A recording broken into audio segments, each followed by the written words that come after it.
Hi, I'm Spencer McNaughton reporting from downtown Montreal.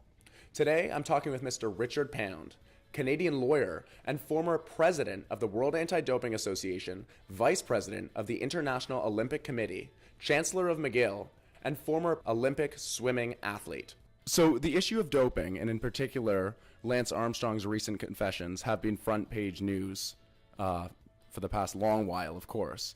Do you think the International Cycling Union has been complicit in any way by turning a blind eye, and if so, how?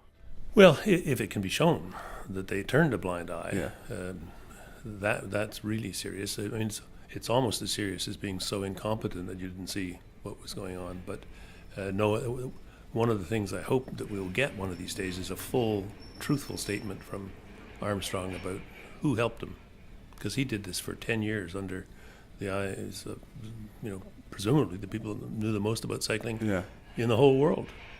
And you think he wasn't 100% truthful on Oprah Winfrey 2 weeks ago? I don't think so. And I mean, if you just look at his body language, he was not telling the full truth, and in some cases was avoiding the full truth. And he certainly was not contrite. Mm-hmm.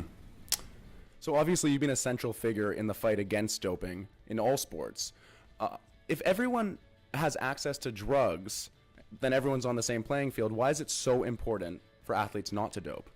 Well, one there's a rule. We agree not to.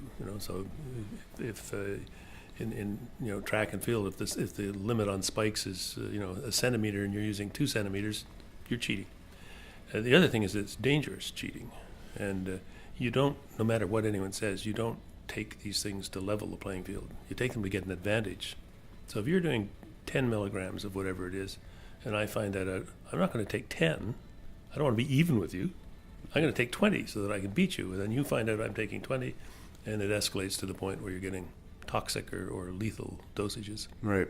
And Lance Armstrong and maybe other role models in the sporting world are obviously sending a message to younger athletes who may be trying to make it big. What does that do to our youth who are trying to become top world-class athletes?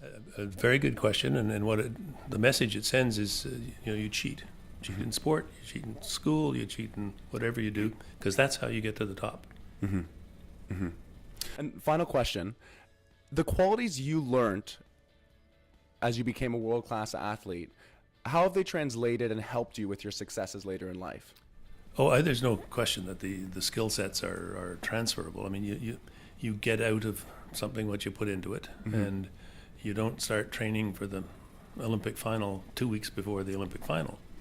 So you have to set your goals and figure out how you're going to get there, and then stick to the plan. Mm-hmm. Mr. Pound, thank you so much for being here. We look forward to seeing you next week, February 11th and 12th, at the MISS Conference, which promotes jump-starting a career in sports, culture, and technology. Thank you.